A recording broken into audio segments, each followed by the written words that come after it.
पूरी फैमिली को सेफ। घर बाहर से क्या अंदर आ रहा है, मान लो तुम नहीं जाते बाहर, तुम भी बाहर नहीं जा रहे हैं, लेकिन दूध का पैकेट रोज सामने आ रहा है, सुबह सुबह दूध का पैकेट आ जा रहा है। दवा जो हम खा रहे हैं, फोन करते हैं, डिलीवर करता है, बाहर से दवा आ रहा है, साग सब्जी भी आ रहा है। पेपर नहीं लेते हैं, पेपर नहीं लेते हैं तो पेपर नहीं आ रहा है। धोबी को कपड़ा भी नहीं दे रहे हैं, वो भी नहीं आ रहा है। ठीक है, तो अब इस पे भी ध्यान देना है कि बाहर से कौन सा सामान तुम्हारे घर में अंदर इंटर कर रहा है। कहीं वो वायरस का हाइड ऑफ तो नहीं है, कहीं वायरस उसके साथ तो नहीं आ रहा है तुम्हारे घर में। उसको भी जो सामान आएगा, दूध का पैकेट आया है तो दूध का पैकेट उठा के पूरा सरफ लपेट के छोड़ दो 2 मिनट बाहर से, हैंड वॉश लेके लपेट दो पूरा, छोड़ दो 2 मिनट के वॉश करके तब उसको यूज करो। ऐसे ही करना है। अब अगला बहुत मुश्किल है यार, हम तो इतना नहीं डरते थे, लेकिन जब अपने पे बनती है तब डर लगता है, तब समझ में आता क्या होता है। ओके, तो हम लोग डेटा लिंक लेयर पढ़ रहे थे। डेटा लिंक लेयर में जैसा कि हम लोग बात किए थे कि डेटा लिंक लेयर को जो रिस्पॉन्सिबिलिटी दी गई है, बहुत इंपॉर्टेंट रिस्पॉन्सिबिलिटी दी गई है। क्यों? क्योंकि डेटा लिंक लेयर के बाद फिजिकल लेयर आता है, मतलब उसके बाद लोहार का काम है सब एक साथ नेटवर्क पे उतार देना है। वहां के बाद हमारा कंट्रोल बिट्स पे नहीं रह जाता है, पैकेट पे नहीं रह जाता है। ठीक है, तो डेटा लिंक लेयर के पास बहुत सारा काम दिया गया है, और इसी वजह से डेटा लिंक लेयर को और बेहतर तरीके से समझे तो IEEE ने क्या किया, डेटा लिंक लेयर की रिस्पॉन्सिबिलिटीज को 2 लेयर में बांटा। ठीक है, अपर सब लेयर और लोअर सब लेयर। तो अपर सब लेयर में बोलते हैं कि हम लोग डेटा लॉजिकल लिंक कंट्रोल की बात करते हैं, और दूसरी बात करते हैं मीडिया एक्सेस कंट्रोल की। ठीक, तो अभी तक हम लोग जो डेटा लिंक लेयर में पढ़े हैं, वो पढ़े हैं कि सब ऊपर से जब पैकेट हमारे पास आएगा, जो फ्रेम आएगा, तो लॉजिकल लिंक कंट्रोल पहले तो फ्रेम का बाउंड्री तय करेगा, ताकि हम रिसीविंग एंड पे वो पूरा का पूरा बिट्स जो 0 1 आएगा, हमको समझ में आए कि यहाँ तक एक फ्रेम है, तो उसको हम उठाएंगे और उसको फिर प्रोसेस करेंगे, फिर दूसरा फ्रेम उठाएंगे। तो पहला काम था फ्रेमिंग।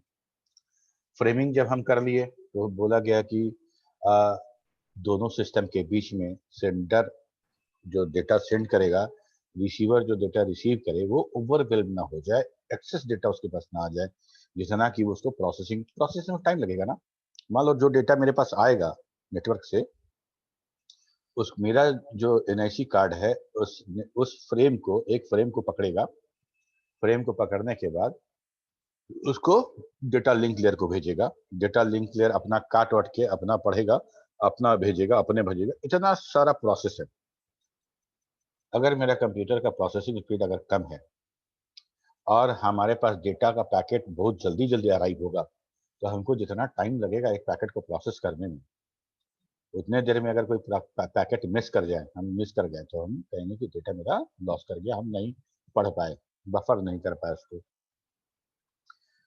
तो दूसरा था फ्रेमिंग के बाद कि हम फ्लो कंट्रोल कर पाए। फ्लो कंट्रोल कर पाए, सेंडर को डेटा उसी स्पीड से सेंड करना है जो रिसीवर रिसीव कर पाए, और सेंडर और रिसीवर के बीच में ऐसा कोई कम्युनिकेशन नहीं है, ताकि हम टेक्नोलॉजिकली हम एक दूसरे के बराबर हैं कि नहीं है, ये हम कम्युनिकेट कर सकें।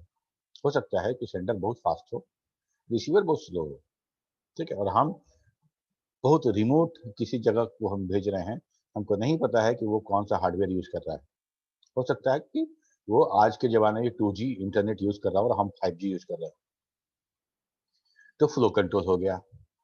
जो फ्लो कंट्रोल हुआ, तो कि हम जो नेटवर्क यूज कर रहे हैं वो एरर प्रोन नेटवर्क है, नॉइज प्रोन नेटवर्क है, तो हमारा डेटा करप्ट भी होगा, हमारे पैकेज के बिट्स करप्ट भी होंगे, 0 का 1 1 का 0 भी होगा।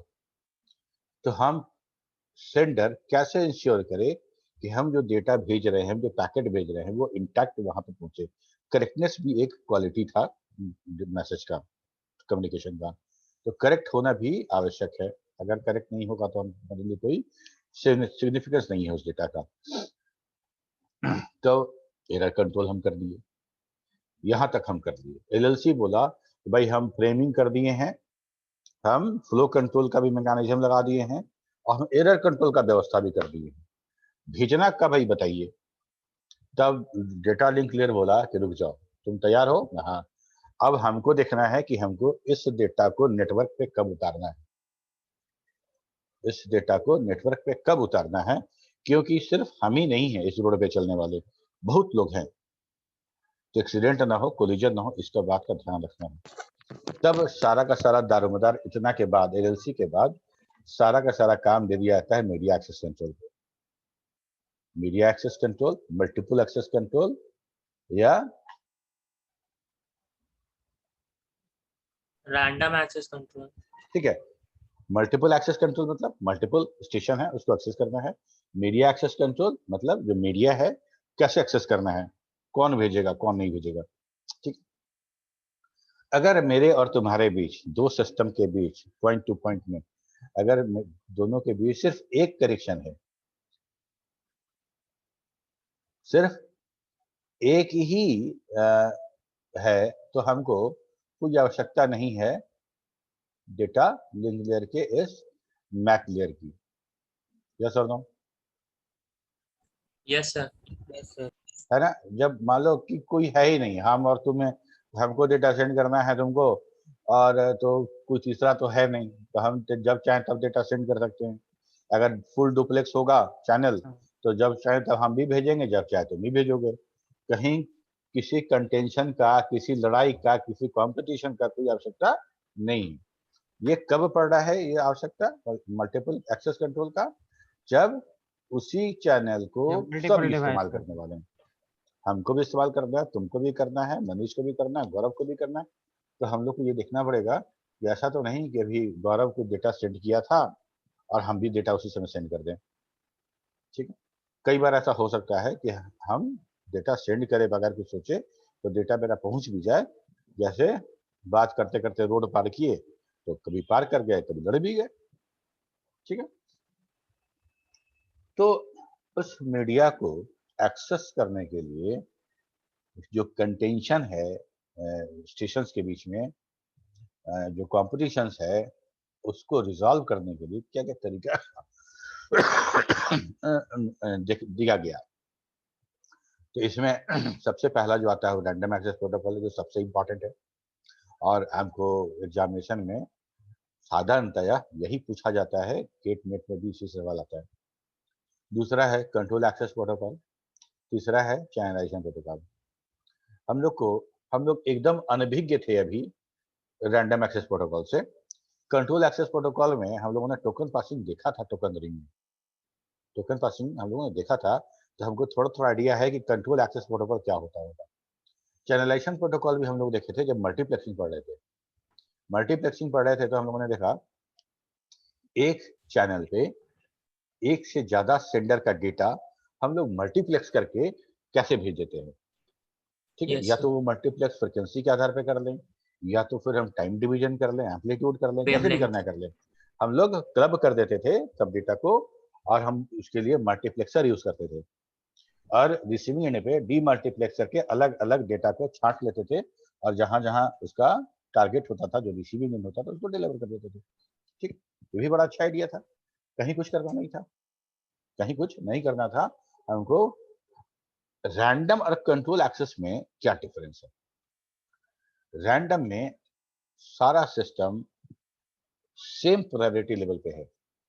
कहने का मतलब ये है कि हम ये instruction as a station, sender station, हम इंस्ट्रक्शन नहीं पास कर सकते हैं किसी और स्टेशन को कि तुमको अभी सेंड नहीं करना है, तुमको अभी सेंड करना है या नहीं करना है। सब अपने आप का मालिक, सब अपने आप का मालिक है। अगर आपको डेटा सेंड करना है, जब डेटा सेंड करना है आप डेटा सेंड करेंगे।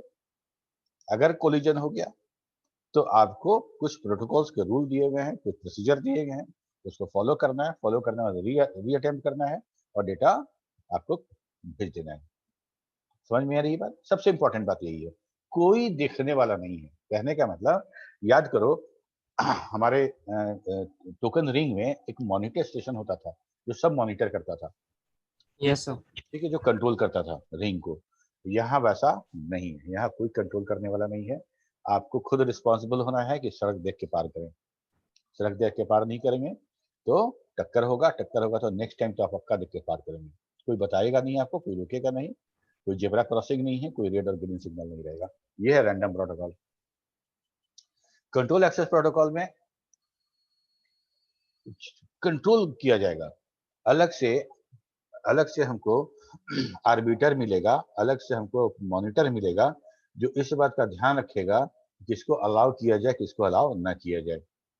ठीक है, पोलिंग होगा तो पोलिंग में कौन पोल जीता इसका निर्णय करने के लिए कुछ अलग से हार्डवेयर लगे होंगे। ठीक है, बस है, बस एलोकेट करना है तो बस आर्बिटर लगे होंगे। आर्बिट्रेशन लॉजिक होगा, किसके आधार पे किसको ग्रांट करना है, किसको रिवोक कर देना है, कब बिजी कर देना है, ये काम तब हम कंट्रोल एक्सेस की बात करेंगे। और चैनलाइजेशन तो तुम समझ ही रहे हो कि अलग अलग कोई लफड़ा ही नहीं है। तुमको हम बोल दिए कि तुम 800 मेगाहर्ट्ज से भेजोगे, इधर हम बोल दिए अमन को कि भाई तुम देखो 850 में भेजना, गौरव को बोल दिए कि तुम 950 में भेजना। काम खत्म, कहीं कोई टेंशन की बात नहीं है। हमको पता है कि हमको जो रेंज दिया गया है, जो बैंडविड्थ रेंज दिया गया है, जो फ्रिक्वेंसी रेंज दिया गया है, हमको इसी में डेटा सेंड करना है। पकड़ो डेटा को, सेंड कर दो। तो इस तरह से भी हम किसी मीडिया को लोगों के बीच में, स्टेशन के बीच में हम शेयर कर सकते हैं। क्लियर है यहाँ तक सबको? Yes, sir. आर्बिटर क्या होता है सर? यस, ये सर आर्बिटर, सर आर्बिटर बोले, आर्बिटर क्या होता है सर? हाँ, आर्बिटर लॉजिक है। हार्डवेयर हम लोग जब कंट्रोल एक्सेस देखेंगे तो वो देख लेंगे उसको भी। कहने का मतलब है कि जैसे मॉनिटर होता था, मॉनिटर कोई एक स्टेशन ही Yes, होता sir. था, उसी को कोई जो सेंटर रिसीविंग जो स्टेशन रिंग नेटवर्क का, इसी में से किसी एक मॉनिटर को, किसी एक स्टेशन को हम लोग ये रिस्पॉन्सिबिलिटी दे देते हैं कि बेटा तुम देखो, तुम्ही को संभालना है, मॉनिटर करना है तुमको, कुछ गड़बड़ होगा तो तुम देख लेना। ठीक है, अगर उस मॉनिटर Yes, sir. की जगह पे एक डेडिकेटेड ऐसा कुछ हम हार्डवेयर लगाएं, ऐसा कुछ मशीन लगाएं जिसका काम ही यही रहेगा कि वो सारे सिस्टम के देखेगा कि किसको क्या कैसे करना है, किसको रिजर्व करना है, किसको हमको ग्रांट करना है, किसको रिवोक कर लेना है, लाइन को कब बिजी करना है, ये काम करने के लिए। तो वो सेपरेट मॉड्यूल रहेगा, वो बिल्कुल सेपरेट रहेगा जो कंट्रोल करेगा पूरे के एक्सेस मैकेनिज्म को। उसी को आर्बिटर बोलते हैं। लॉजिक हम समझाएंगे उसको। Okay, sir. तो random access protocol, random access protocol क्या बताए कि सारे स्टेशन फ्री हैं भेजने के लिए।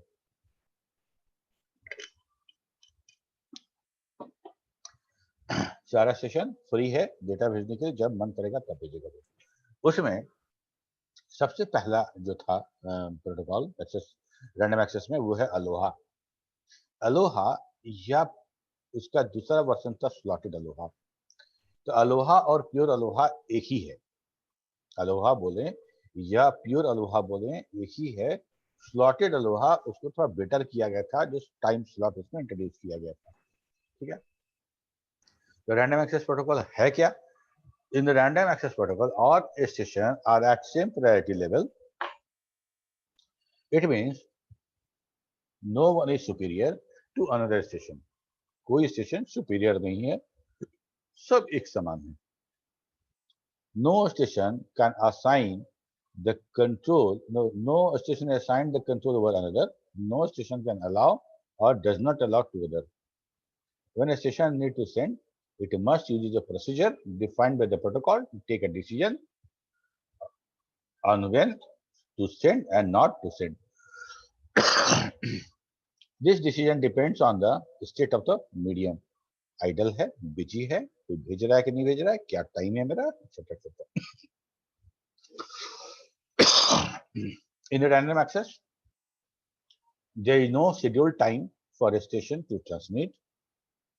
Transmission is random among the stations. That is why these methods are called random access. कहने का मतलब क्या कि कोई शेड्यूल्ड नहीं है, आपको सेंड करना है, आप सेंड करेंगे, जब आपको डेटा सेंड करने को मन करेगा तब आप डेटा सेंड करेंगे।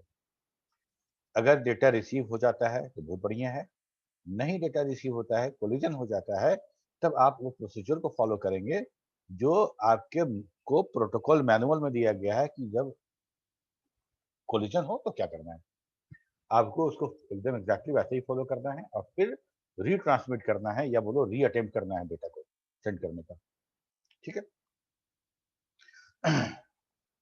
In random, there is no rule specify which station need to send next. Which station will send next?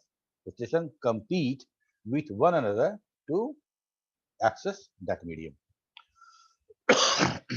Okay, यहाँ तक तो बात समझ में आ गई।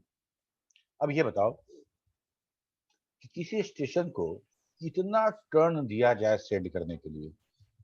हम इनफिनाइट टाइम के लिए किसी स्टेशन को हम अलाउ नहीं कर सकते सेंड करना, इसलिए कि अगर रिसीवर कुछ डेटा एक्सपेक्ट कर रहा है किसी स्टेशन से, तो पूरा दिन अगला दिन भी वो इसी उम्मीद में रहे कि डेटा मिलेगा, ऐसा नहीं होगा। ठीक है। तो मान लो कि ये बहुत कोलिजन प्रोन तरीका था डेटा भेजना, जहाँ की कोई मैकेनिज्म नहीं था कि हम मीडिया को कंट्रोल कर सके, जब मन तब हम भेज दे रहे हैं। तो लॉजिकली थ्योरेटिकली हम कह सकते हैं कि डेटा सेंड हो जाएगा, पहले टर्म में नहीं तो दूसरे टर्म में, मतलब दूसरे अटेम्प्ट में या तीसरे अटेम्प्ट में तो पक्का हो जाएगा, या चौथा में तो श्योर शॉट हो जाएगा। हम थ्योरेटिकली प्रूफ कर सकते हैं इसको, लेकिन प्रैक्टिकली ऐसा नहीं हो पाता था। डेटा कोलिजन होता था उसके बाद भी। ठीक है, पहला दूसरा में तो कोलिजन होगा ही होगा, आगे भी कोलिजन होने का चांस होता था। खैर, इसीलिए कोई स्टेशन इनफिनाइट टाइम के लिए ट्राई नहीं करेगा, तो maximum number of try set रहेगा किसी न किसी हम हर प्रोटोकॉल के दौरान कि नंबर ऑफ टोटल जो ट्राई है आप सेंड करने का कितनी बार कर सकते हैं, आपको उसी के अंदर ट्राई करना है। अगर उतने नंबर में आप सेंड कर पाते हैं तो बहुत अच्छा है, नहीं तो आपको फिर अबॉर्ट कर जाना है, बोलना है कि हमसे नहीं होगा, हमसे सेंड नहीं हो पा रहा है। ऐसा नहीं है कि आप छोड़ देंगे, आपको अब दूसरे सेशन में फिर इसको स्टार्ट करना पड़ेगा डेटा सेंड करना, या फिर रिसीवर को दोबारा आपको रिक्वेस्ट करना पड़ेगा कि डेटा चाहिए उनको, आप फिर दोबारा स्टार्ट करेंगे। ठीक है। अलोहा अलोहा प्रोटोकॉल जो स्टार्ट करा गया था, वो करा गया था जो हवाईयन आइलैंड है वहां से उन लोगों ने यूनिवर्सिटी ऑफ हवाई की जो थे प्रोजेक्ट था उसमें इसको किया गया, और जितने आइलैंड थे हवाई में सब आइलैंड को वायरलेसली एक फ्रीक्वेंसी दिया गया, रेडियो फ्रीक्वेंसी यूज करके डेटा सेंड करने के लिए, और रिसीव होने के बाद एक्नॉलेजमेंट के लिए अलग चैनल दिया गया, अलग फ्रीक्वेंसी दी गई जिसपे आप एक्नॉलेजमेंट सेंड कर सकते हैं। ठीक है। जब एक्नॉलेजमेंट इसलिए कि एक्नॉलेजमेंट अब डेटा के साथ कोलाइड ना कर जाए, डेटा तो कोलाइड हो ही रहा है सेम फ्रीक्वेंसी पे, एक्नॉलेजमेंट के लिए अलग फ्रीक्वेंसी दिया गया। ठीक है। In this multiple station can transmit data at the same time at the same frequency, so it leads to collision. The original aloha protocol is called pure aloha. तो pure aloha क्या था, idea क्या था मतलब aloha का? The idea is that each station send a frame whenever he has a frame to send। हमको जब send करना है हमको जैसे ही रिक्वेस्ट आया सेंड करने के लिए हम डेटा सेंड करेंगे। ठीक है।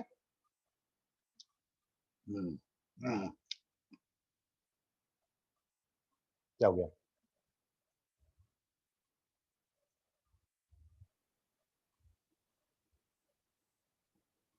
कोमल कुमारी, यस कोमल। सर जो अलोहा प्रोटोकॉल सर है सर, वो करेंटली यूज होता है सर? अभी यस सर। नहीं, कहाँ यूज होता है? हम लोग वायरलेस में अभी जो हम लोग यूज करते हैं कैरियर सेंस मल्टीपल एक्सेस, वो करते हैं, उसमें डिटेक्शन वाला करते हैं और अवॉइडेंस वाला करते हैं। ठीक है। डिटेक्शन वाला क्योंकि हम लोग देखे थे कि डिटेक्ट करना, कोलिजन को डिटेक्ट करना वायरलेस में संभव नहीं हो पाता है। ठीक है। तो हम लोग वहाँ पर अवॉइडेंस यूज करते हैं और कोलिजन को डिटेक्ट कर लेते हैं हम लोग, जो हम फिजिकल नेटवर्क की बात करते हैं तो वहाँ पे हमको कोलिजन पता चल जाता है, हम डिटेक्ट कर पाते हैं।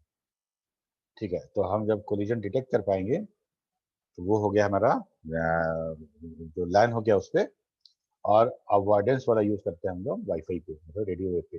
रेडियो अलोहा तो एकदम अर्ली स्टेज का था, और चूंकि इसका चैनल यूटिलाइजेशन इतना कम है कि इसको इस्तेमाल करना चैनल की बर्बादी है।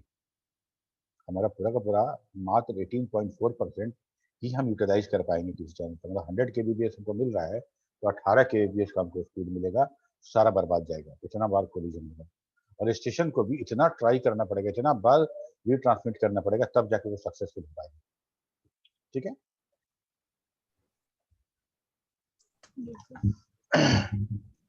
तो प्योर अलोहा में आइडिया ये था कि डेटा जब सेंड करेगा सेंडर, और जब वो एक चैनल में 2 डेटा सेंड होगा सेम टाइम पे, तो कोलिजन होगा। जब कोलिजन हो जाएगा तो हमको पता चल जाएगा कि कोलिजन हो गया है, और जब कोलिजन होगा उसके बाद हम क्या करेंगे? उसके बाद दोनों चैनल जिसका इसका डेटा कोलाइड किया है, वो कुछ टाइम के लिए वेट करेगा, कुछ टाइम के लिए वेट करेगा। अब ऐसा सोचो कि हम जिस टाइम पे हम डेटा सेंड किए, ठीक उसी टाइम पे कोई एक और डेटा सेंड हुआ, सेम टाइम पे डेटा सेंड हुआ, सेम टाइम में कोलिजन हुआ। कोलिजन होने के बाद जैसे ही हम दोनों को पता चलेगा कोलिजन हो गया, हम लोग रीट्रांसमिट सेम टाइम में कर देंगे, तो फिर कोलिजन होगा। फिर हमको पता चलेगा, फिर हम लोग रीट्रांसमिट कर देंगे सेम टाइम में, तो इन्फिनाइट टाइम के लिए कोलिजन होता ही रहेगा। ठीक उसी तरह से जब दो लोग एक दूसरे को लगातार फोन ट्राई कर रहे हो, दोनों का फोन एंगेज आ रहा हो, उसमें अगर एक आदमी फोन छोड़ दे तो मेरा घंटी बज जाएगा और हम बात कर लेंगे। एग्जैक्टली उसी तरह से यहाँ पे भी था। जो 2 स्टेशन डेटा सेंड करेगा और कोलिजन हो जाएगा, कोलिजन होने के कंडीशन में दोनों स्टेशन एक रैंडम टाइम के लिए वेट करेंगे, रैंडम टाइम के लिए वेट करेंगे, उसके बाद फिर अटेम्प्ट करेंगे। अगर वो रैंडम टाइम का चुनाव दोनों स्टेशन फिर सेम कर लेता है, फिर रैंडम टाइम का चुनाव दोनों स्टेशन दुर्भाग्य से सेम चुनाव कर लेता है, तो फिर से हमारा कोलिजन हो जाएगा। ठीक है। जब कोलिजन हो जाएगा, तो जब जब कोलिजन होगा तब तब हम रीट्रांसमिट करने की कोशिश करेंगे, और तब तब हम एक रैंडम टाइम का चुनाव करेंगे वेट करने के लिए। उसको बोलते हैं बैक ऑफ टाइम।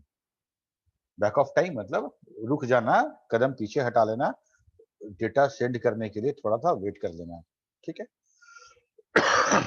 अब बैक ऑफ टाइम जो होगा उसको रिट्रीव करा जाएगा, उसको एक फार्मूला से उसको निकाला जाएगा। वो है एक रैंडम टाइम प्लस TFR। ठीक है। TFR एक फ्रेम का एवरेज ट्रांसमिशन टाइम है, जितना टाइम हो। मान लो 5 मिली सेकेंड है, ठीक है, और हम रैंडम चुनाव करते हैं 1, तो 1 गुने 5 मिली सेकेंड मतलब हमको 5 मिली सेकेंड रुकना है, उसके बाद डेटा सेंड करना है। ठीक है। अब यहाँ पे हम लोग ये समझने की कोशिश कर रहे थे कि हमारा वल्नरेबल टाइम क्या होता है। TFR समझ में आ गया। TFR मतलब एवरेज टाइम है एक सिस्टम को नेटवर्क पे एक पूरा फ्रेम उतारने में जो टाइम लग रहा है, दैट इज TFR। मान लो छोटा संख्या रखते हैं समझने के लिए कि हमको 1 सेकंड लगता है एक पैकेट को नेटवर्क पे उतारने के लिए। ठीक है। तो हम 10:00 पे 00 सेकंड पे हम एक फ्रेम उतारते हैं, तो फ्रेम नेटवर्क पे आते आते वो 1 सेकंड हो जाएगा, 10:00 सेकंड हो जाएगा। ठीक है। अगर 01 सेकेंड, सेकेंड मत रखो, मिनट रखो, तब समझ में आएगा। तो 1 मिनट लगा हमको उतारने में, 60 सेकेंड लगा। ठीक। तो हम जब स्टार्ट किए थे, अब मेरा 58, 59 और 60 होने ही वाला था, तब तक एक दूसरा स्टेशन अपना पहला वाला उतार दिया, तो मेरा 60 सेकेंड वाला बिट तुम्हारे फर्स्ट बिट वाले डेटा बिट से मेरा कोलाइड कर गया। समझ में आ रही है बात? Yes, sir. Yes, sir. ठीक है। तो हम पहले स्टार्ट किए थे, तो मेरा बिगिन तो चला गया, इंड वाला तुम्हारे बिगिन से मेरा कोलाइड कर गया, और मेरा 01 5 वोल्ट और -5 वोल्ट, तुम्हारा 5 वोल्ट और -5 वोल्ट दोनों मिलकर खिचड़ी बन गया, और डेटा पूरा का पूरा गड़बड़ हो गया। ठीक है। तो क्या ऐसा होता कि हम 1 मिनट में जो भेजने वाले हैं, मेरे आगे 1 मिनट में कोई ना भेजे, और मेरे भेजने के बाद 1 मिनट हमें कोई ना भेजे, तो मेरा पूरा का पूरा 1 मिनट है, ठीक है, पूरा 1 मिनट का मेरा पूरा एक फ्रेम है, TFR 1 मिनट। तो मेरे आगे और मेरे पीछे एक एक TFR अगर कोई डेटा नहीं भेजेगा तो हमारा कोलिजन नहीं होगा, ये तो पक्का है, ठीक है। तो हम ये कह रहे हैं कि कोलिजन ना हो, इसके लिए हमारा जो वल्नरेबल टाइम है 2 गुने TFR है। जितना TFR मेरा है उसका दुगना हमको आगे पीछे चाहिए, तो हम कहेंगे कि ये मेरा वल्नरेबल टाइम है, और हम जो मेरा जो टकराव हो रहा था, जो बिगिन और एंड जो लड़ जा रहा था दूसरे डेटा का, तब वो नहीं होगा। तो वल्नरेबल टाइम क्या होगा अलोहा के टाइम केस में? 2 गुने TFR। अब ये देखो मेन यही है जो इम्पोर्टेंट है, जो समझना है, जो अगर अलोहा बोलेगा तो ये फ्लो डायग्राम पक्का बनाना, पूरा नंबर मिलेगा। हम क्या बोले कि किसी स्टेशन को हम इन्फिनाइट टाइम के लिए हम अलाउ नहीं कर सकते डेटा सेंड करना, ठीक। तो कुछ ना कुछ हम टाइम, मैक्सिमम टाइम देंगे। तो मान लो कि मैक्स हम 15 दिए कि भाई आपको 15 अटेम्प्ट दिया जाएगा एक पैकेट को सेंड करने के लिए। अगर 15 अटेम्प्ट में आप डेटा नहीं सेंड कर पा रहे हैं तो आप अबॉर्ट कर जाइएगा। इससे ज्यादा हम आपको अलाउ नहीं कर सकते हैं चैनल यूज करने के लिए।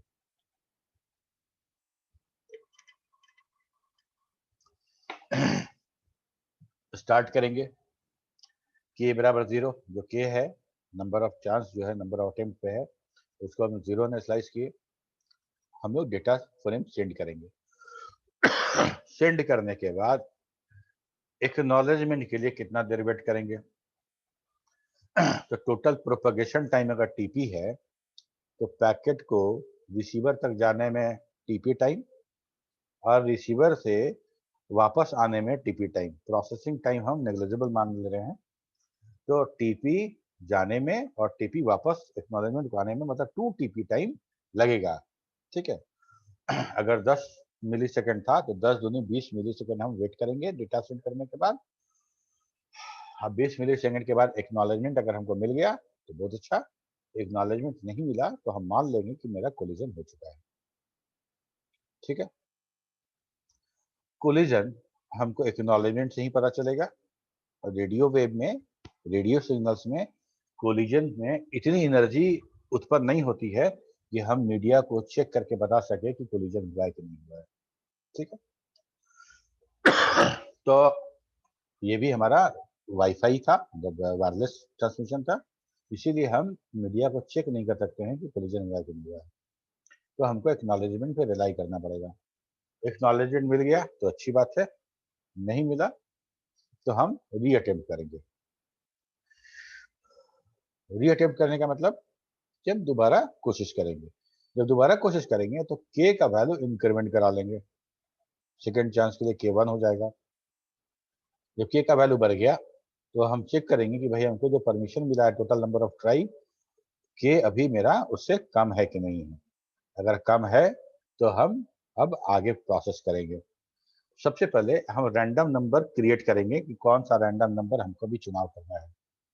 तो रैंडम नंबर का जो दिया गया है, रैंडम नंबर r का जो चुनाव करना है वो करना है 0 से लेकर 2 to the power k minus 1 तक।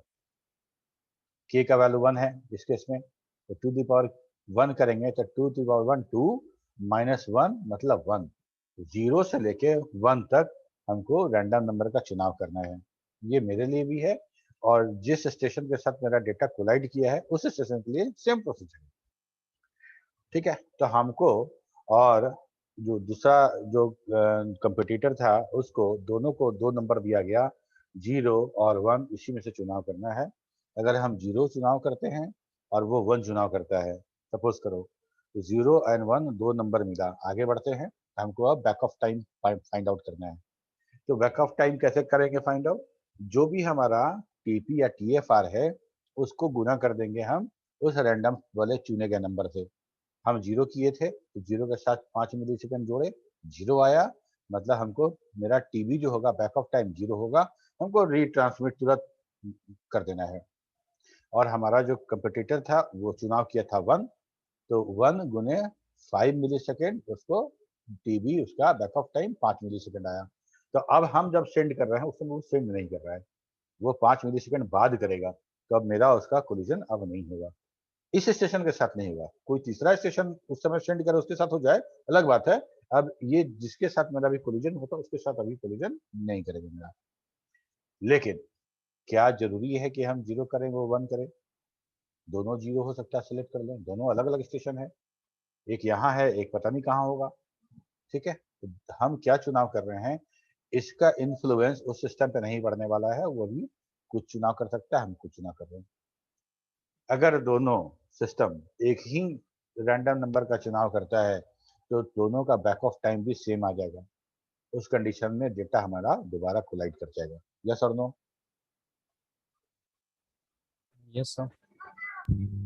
ठीक है, तो अब जब मान लो फिर कोलिजन हो गया, सेकेंड चांस में भी कोलिजन हो जाता है, तो हम अगेन ट्राई करेंगे और k का वैल्यू फिर बढ़ा के 2 कर लेंगे। जब k 2 हो जाएगा तो रैंडम नंबर का चुनाव करेंगे, तो 0 2 दी पावर 2 माइनस 1, 2 दूनी 4 1 5, सॉरी 2 दूनी 4 माइनस 1 मतलब 3, 0 1 2 3, 4 नंबर मिलेगा हमको रैंडम नंबर। ठीक है, अगर प्रोबेबिलिटी के सहारे समझने की कोशिश करें तो सेकेंड चांस में जब 0 और 1 था तो 50% प्रोबेबिलिटी था कि डेटा डिलीवर हो जाएगा और 50% चांस था कि डेटा हमारा कोलाइड कर जाएगा। ठीक है, लेकिन थर्ड चांस में जब k की वैल्यू 2 हो गई तो हमारे पास 4 नंबर हो गया, 0 हो गया, 1 हो गया, 2 हो गया, 3 हो गया, तब 25% ही प्रोबेबिलिटी है कि हमारा कोलिजन होगा। Yes, sir. ठीक है, नेक्स्ट चांस जैसे जैसे हमारा k का वैल्यू बढ़ता जाएगा वैसे वैसे हमारा रैंडम नंबर r का जो रेंज है वो बढ़ता जाएगा, और जो बढ़ता जाएगा तो वैसे वैसे सेम r का चुनाव 2 स्टेशन करें, इसकी प्रोबेबिलिटी भी कम होती चली जाएगी। और मान लो हम 15 टाइम दिए हैं और मान लो 10th टाइम में, 11th टाइम में, सॉरी 9th टाइम में k का वैल्यू 10th हो जाएगा, है ना? जीरो पहला टाइम में 0 था तो 11th टाइम में 10 हो जाएगा, 10 हो जाएगा 2 दी पावर 10 मतलब 1024 हो जाता है, 1024 हो जाता है, तो 0 से लेके 1023 तक हम चुनाव करेंगे, इतना लंबा हमारे पास नंबर रहेगा, 0 से लेके 1023 तक। तो हम कहेंगे कि जैसे जैसे k का वैल्यू बढ़ता जाएगा रैंडम नंबर का रेंज बढ़ता जाएगा। हाँ, ये अलग बात है कि जैसे k बढ़ेगा वैसे वैसे हमारा बैक ऑफ टाइम बढ़ेगा, हमारा डेटा जो सेंडर है उसको उतना देर का बैक ऑफ टाइम उसको यूज करना पड़ेगा। मान लो किसी को मिलता है और कोई 100 का चुनाव करता है और 5 मिली सेकेंड है, तो 500 गुने 5 मिली सेकेंड मतलब उसको 500 मिली सेकेंड वेट करना पड़ेगा, तभी वो चैनल को यूज कर सकता है डेटा। तो यही कारण है कि इसमें हमारा इसका थ्रूपुट कम हो जाता था। यहाँ तक क्लियर है? Sir. ठीक है। तो प्योर अलोहा का जो वल्नरेबल टाइम था, हम लोग क्या बोले, 2 गुने FR। ये इंपॉर्टेंट पॉइंट्स है जिसका जिक्र जरूर करना अगर अलोहा के बारे में पूछा जाए तो। डेटा फ्लो जो फ्लो डायग्राम है वो बनाना है एल्गोरिथम वाला, और ये लिख देना है कि 2 TFR है, थ्रूपुट उसका निकालते हैं H बराबर G गुने e to the power minus 2G, और थ्रूपुट मैक्सिमम 0.184 आएगा। अगर उसको हम परसेंटेज में कैलकुलेट करें तो 18.4% आएगा। ठीक है, G बराबर हाफ कहने का मतलब है कि 2 गुने FR कहने का मतलब कि 2 टाइम में मतलब 2 TFR में एक फ्रेम जाएगा तो मेरा कोलिजन नहीं होगा, ये वल्नरेबल टाइम था। तो 2 TFR में एक फ्रेम, तो एक फ्रेम कितना TFR में, तो हाफ, है ना? वही है G बराबर हाफ। ठीक है, G बराबर हाफ रहेगा तो इस मैक्स जो है 0.184 होगा। इसका सीधा सीधा ये मतलब है कि अगर आप यूज कर रहे हैं कोई चैनल जिसका 100 kbps स्पीड है तो आप मात्र 18.4 kbps ही यूज कर पाएंगे, वो भी बेस्ट केस में। ये भी जो है ये भी प्रैक्टिकल अनुभव नहीं है, ये निकाला गया थ्योरेटिकली। जो प्रैक्टिकल हमको मिलेगा, जो ओरिजिनल हमको जो थ्रूपुट मिलेगा, इससे भी कम मिलेगा, ये समझो। ये बेस्ट केसेस में दिया गया है 18.4% होगा। कारण क्या है, देखो हम डेटा सेंड किए तुमको, ठीक है, दूसरा या तीसरा के वैल्यू में हम लोग दोनों फ्री हो गए कंटेंशन से, हमारा डेटा डिलीवर हो गया। लेकिन जिस समय हमारा तुम्हारा डेटा डिलीवर जो कोलाइड हुआ था, उस समय कोई तीसरा स्टेशन नहीं भेज रहा था, वो सोया हुआ था। ठीक है, हम चुनाव किए 2, तुम चुनाव किए 4, हमको 5 मिलीसेकंड गुने 10 मिलीसेकंड हमको रुकना है, तुमको 20 मिलीसेकंड रुकना है, हम लोग आपस में बड़ा खुश है, चलो अब तो टक्कर नहीं होगा। लेकिन मेरा डेटा किसी तीसरे स्टेशन से टक्कर हो गया, तीसरे स्टेशन से टक्कर हो गया। अब हमको उसके साथ फिर एक कंडीशन करना पड़ेगा, तुम के का वैल्यू, मेरा के का वैल्यू, ये वैल्यू, वो वैल्यू, तो हम, लेकिन क्या होगा इसमें ज्यादा प्रॉब्लम इसलिए नहीं होगा कि हम जो के का वैल्यू मेरा अगर 2 चला गया था तो फिर 0 हम नहीं आएंगे, के का वैल्यू 2 के बाद 3 बढ़ेगा, वो जो अभी नया जो लड़ा है वो 0 शुरू करेगा। ठीक है, तो ऐसा करके हम किसी एक के साथ रिजॉल्व करते हैं प्रॉब्लम, पता चलता है वो प्रॉब्लम किसी और के साथ हो गया। ऐसा करके हमारा जो यूटिलाइजेशन है वो मात्र 18.4% ही रह जाता है, वो भी बेस्ट।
अटेंडेंस कैसे लिया जा रहा है Vinayak? Sir, teachers are taking the attendance by their own.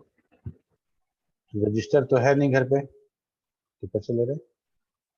Sir, actually, they are updating to the OneDrive, sir. Taking the attendance also on Excel keep sheet. updating online.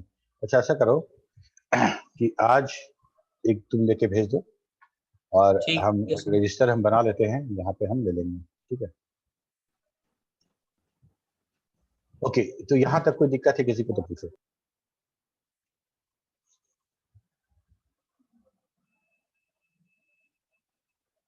यहाँ तक किसी को कोई अलोहा में कोई प्रॉब्लम है? फिर अलोहा में थ्रूपुट बताइएगा थोड़ा सा। नहीं सुन पाया बाबू, फिर से बोलो। Sir throughput, THROUGHPUT। थ्रूपुट, हाँ यस सर। हाँ, क्या थ्रूपुट, क्या होता है? यस सर, इसमें इसका क्या है यहाँ पे? थ्रूपुट कौन बताएगा, कोई बताएगा? Yes, sir. Yes, sir. The time interval between completion and submission of job. Submission and completion of job. नहीं कोई और सर बताओ। थ्रूपुट को सर हम लोग सिंपली बोल सकते हैं सर कैपेसिटी सर, लाइक उसका मैक्सिमम फुलर यूटिलाइजेशन कैसे हो सकता है सर? एग्जैक्टली, कंप्यूटर में हम लोग थ्रूपुट बहुत कॉमन है कि थ्रूपुट के बारे में बात करते हैं। थ्रूपुट मतलब total work done in unit time. ठीक है, मेरा कंप्यूटर अच्छा या तुम्हारा कंप्यूटर अच्छा, अगर हम इस बात में पढ़ें तो कैसे पता चलेगा किसका थ्रूपुट बेटर है, कौन कितना काम कर पा रहा है एक नियत समय में, एक यूनिट टाइम में कितना इंस्ट्रक्शन प्रोसेस कर पा रहे हैं। हम लोग बोले मिप्स रेट बोलते थे, मिलियन इंस्ट्रक्शन पर सेकेंड। ठीक है, कितना मिलियन इंस्ट्रक्शन पर सेकेंड एक कंप्यूटर एग्जीक्यूट कर पा रहा है वो बोलते हैं। हम लोग तुम ऑपरेटिंग सिस्टम में पढ़ते होगे कि राउंड रॉबिन में हम जब काम करते थे तो उसमें छोटे प्रोसेस को, छोटा बस टाइम को पहले हम यूज करते थे, वो ज्यादा हो जाता था, जल्दी जल्दी काम करता था, बड़ा वाला के चक्कर में छोटा वाला को वो रोकते नहीं थे, इससे हमारा थ्रूपुट बढ़ जाता था। मतलब कहने का मतलब कि पूरे प्रोसेस में, पूरे रेडी के में जितना भी प्रोसेस है, तो सबका एवरेज वेटिंग टाइम घट जाता था।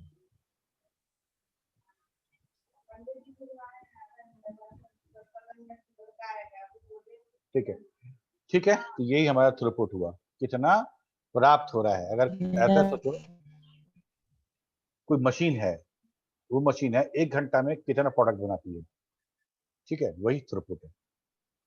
तो हम लोग थ्रूपुट यही बात कर रहे हैं कि हम जिस चैनल की बात कर रहे हैं उस चैनल से टोटल कितना काम निकल के आ रहा है हमको, यही थ्रूपुट। ठीक है,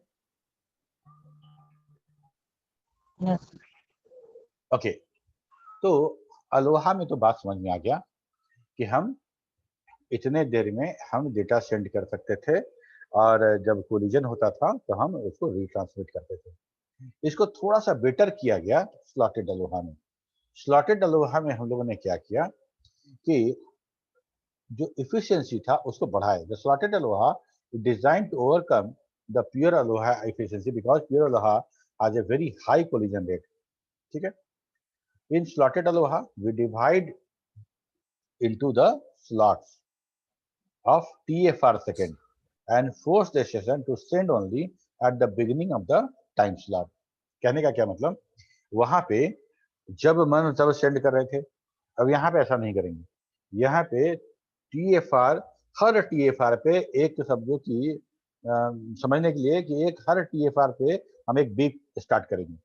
आपको डेटा आपके पास रेडी होना चाहिए, जैसे ही बीप स्टार्ट होगा वैसे ही आपको डेटा सेंड कर देना है। अगर आप डेटा सेंड करने में चूक गए तो आपको अगले बीप का इंतजार करना है। तो TFR मान लो 5 मिली सेकेंड है, तो हर 5 मिली सेकेंड का एक स्लॉट है, और टाइम्स जैसे ही शुरू होगा आपको उस TFR में डेटा सेंड कर देना है। अगर आप मिस कर गए तो अगले TFR का वेट करेंगे, अगले TFR का वेट करेंगे। ठीक वैसा ही है कि हमको कहीं जाना था तो हमको स्टेशन पे जाके ट्रेन पकड़नी थी, हम पहुंचे, ट्रेन छूट चुकी थी, तो हमको अगले ट्रेन का वेट करना पड़ेगा। अगला ट्रेन आएगा तो चढ़ जाएंगे, अगर वो भी छूट गया तो फिर नेक्स्ट ट्रेन का वेट करें। तो ऐसा करने से क्या हुआ कि जो कोलिजन होना होगा वहीं पे हो जाएगा। ऐसा नहीं होगा कि मेरा जो 59th बिट है किसी के फर्स्ट बिट से कोलाइड करेगा, ऐसा नहीं होगा। Okay, in slotted aloha the shared channel is divided into a fixed time slot. Okay, ये तो हो गया। And if the station are unable to send the data at the beginning of the slot, then the station will have to wait until the beginning of the next time slot. ये हमारा TFR है, हर TFR में हम data भेज रहे हैं। तो TFR जैसे ही शुरू होगा टाइम, उसी टाइम में डेटा भेज देना है, उसके बाद नहीं भेजना है। ठीक है, तो अब जब भी कोलाइड होगा तो हेड टू हेड कोलाइड होगा, अब हेड टू टेल कोलाइड नहीं होगा, बिगिन और एंड कोलाइड नहीं होगा। बात समझो, ठीक है। जैसे यहाँ पे हम देखें, इस वाला में देखो, सेशन 2 का डेटा और सेशन 5 का डेटा सेम टाइम स्लॉट में दोनों सेंड किया, दोनों कोलिजन हो गया। अब दोनों को क्या करना पड़ेगा, अब बैक ऑफ टाइम निकालना पड़ेगा और ऐसा एक्सेट्रा एक्सेट्रा वो जो काम करना है तो करना पड़ेगा। ठीक है, यहाँ पे देखो सेशन 2 का डेटा और सेशन 4 का डेटा कोलाइड कर गया है।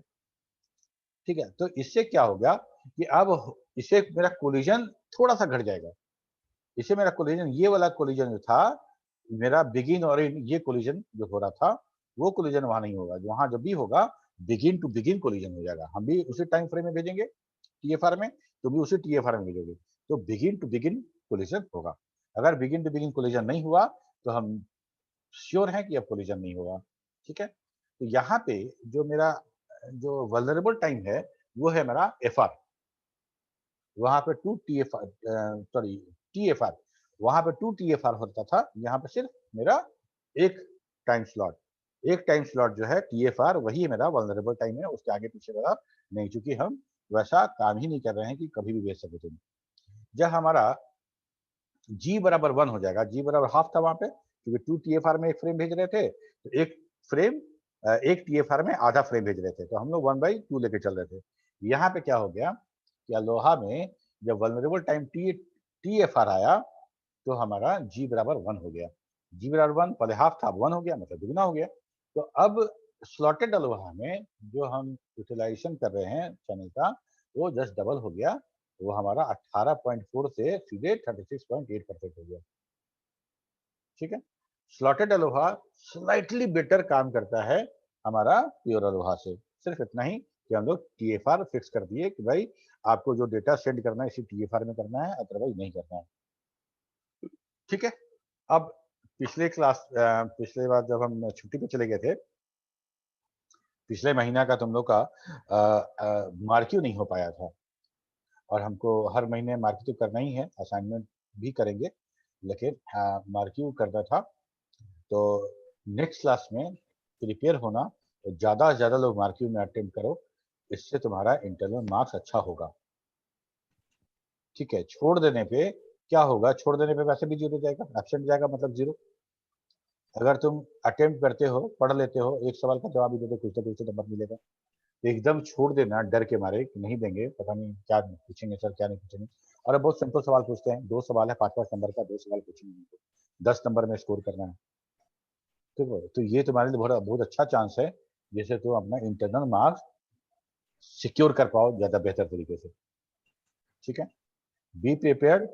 हम CSA में से नहीं पूछेंगे, Aloha, slotted Aloha, till slotted Aloha जो रिवीजन कर चुके हम लोग, इतने दूर तक का हम सवाल पूछेंगे। तुम लोग प्रिपेयर करके आओ और अच्छे से मार्क्यू दो। अगले सेशन से शुरू करेंगे, हमको लगता है 1 सेशन या मैक्सिमम 2 सेशन में हम लोग का मार्क्यू हो जाएगा। Excuse me, sir. Yes Komal. Sir, can you please send the PDF of data link layer, sir? Data link layer का हमको लगता है एरर कंट्रोल तक भेजा गया है, एरर कंट्रोल तक हम After भेज that, दिए हैं। एरर कंट्रोल के बाद हम लोग अलोहा और स्लॉटेड Yes, अलोहा sir. दो ही टॉपिक तो भी तो पढ़े हैं, है ना? Yes sir. हाँ, तो हम इसको भेज देंगे, लेकिन अभी थोड़ा सा और पढ़ा ले तो भेजे तो अच्छा रहेगा। ऐसा देखते हैं, CSA में तक पूरा भेज देंगे हम, ठीक है ना? okay. ये जो Yes, sir. रैंडम वाला था उसका भेज देंगे हम। तो अगर अटेंडेंस का काम हो गया हो तो हम लोग सेशन इन करा जाए। Yes, sir. Done, sir. Okay, thank you. Thank you, sir. Thank you, sir. Thank you, sir. Welcome. Thank you sir. Be safe, Thank you, घर से sir. बाहर मत निकलो, जरूरी काम है तभी Thank you, मत sir. निकलो। कोई बतियाने Yes, वाला है, Yes, sir. अवॉइड करने वाला है तो कर दो avoid। अगला 20 तक यही सोच के कि पुष्कर सर बोले हैं, मान लेना है बात बगैर किसी आर्गुमेंट के। 20 तारीख तक एकदम घर में छुप के रहो। जैसे लड़ाई के मैदान में दिखाता नहीं है कि 4 आदमी बचा हुआ है और उधर से पूरा दुश्मन का टोली पूरा राइफल लेके आ रहा है, किसी चट्टान के अंदर ही से छुपे हुए हैं, लुके हुए हैं मरने का नाटक कर रहे हैं कि चला जाए, तो वैसे ही छुप के So we रहना है have अभी। to apply the concept of collision avoidance. collision avoidance, yes। Yes, sir. चलो, okay, bye bye. Okay bye. Bye. Sir.